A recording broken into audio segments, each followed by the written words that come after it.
back to Midday Kentucky. We are live on this Monday at the beautiful Shakespeare & Co. And speaking of beautiful, we have some beautiful jewelry in front of us. She takes science and fashion, fuses them together, and creates these beautiful jewelry designs. Lisa from PHbeaD is here. Thank you so much for being here. Hi, thank you for having me. All right, let's talk about your jewelry.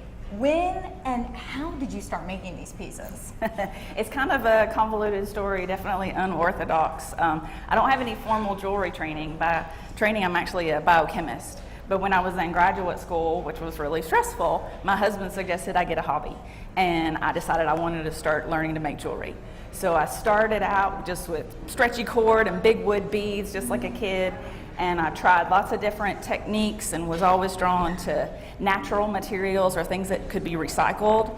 And I saw someone doing pressed flowers in jewelry or in art, and that's what inspired me to start this line of resin jewelry with insect wings. Okay, there's a lot in there. We talked about being over-credited. You have a PhD. Yes, I'm a UK alum. Go Cats. There you go.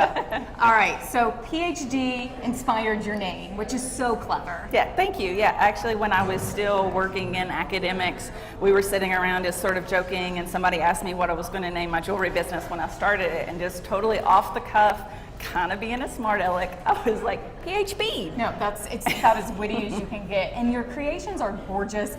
You mentioned insects. Yes, so all of the pieces that we have here today, all the color and pattern that you see, it all comes from different insect wings. Some of them are butterflies, but there's also moths, grasshoppers, cicadas. Oh my gosh. And all that color and pattern, it's all natural, it's from the wings.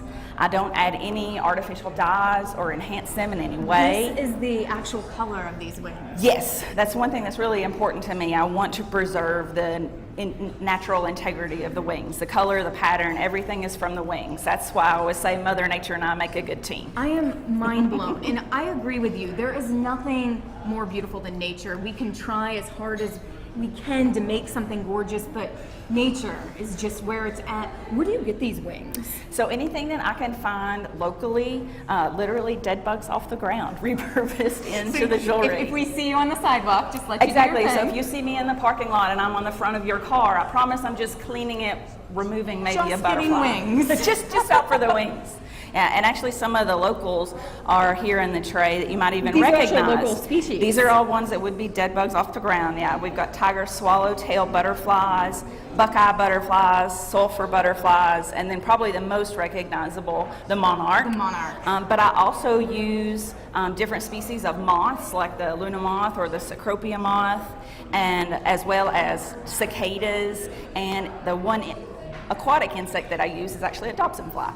Wow. What strikes me is that some of these pieces are fairly large. So that means these wings you're getting are pretty big. Some of them, some of the actual insects are very small. They can only be maybe the size of a quarter, but there are some that have a wingspan of, a whole palm of your hand. And the fact that you're finding them is incredible. How do you preserve them and make them stay in this natural? I mean, they're perfect. There's no flaws. So I really let the integrity of the wing, when I find it, guide what I'm going to do with it. So sometimes the wing may be really mangled, especially if I got it off the grill of a car or from the side of the road. And those I will focus in on the best part of the wing and then make something small. Or I will take multiple wings, like this cicada piece, and I will collage them together to fill out the larger frame. Okay. Yeah. I mean, these necklaces, they're so bright, they're so vivid. I'm speechless because this is incredible, and what a way to tie in your own background with something so cool, and it just kind of happened. Yeah, I've always liked, fashion and jewelry and clothes and shoes and bags. You know how that is. Oh, just a little. And this is just a great way for me to bring the two together. Lisa, it shows your passion in your pieces. If somebody wants to buy one of your pieces, where can they get this? Several different ways. Primarily, my main website is PHbeaD.com. I'm also on Etsy and Facebook. My next local show is Woodland Park here in Lexington. They also carry my work at the Artisan Center in Berea and at Artique here in Lexington Green. All right, Lisa, well, thank you so much. You are going to want one of these pieces. They are absolutely beautiful. Stay with us. We'll be right back.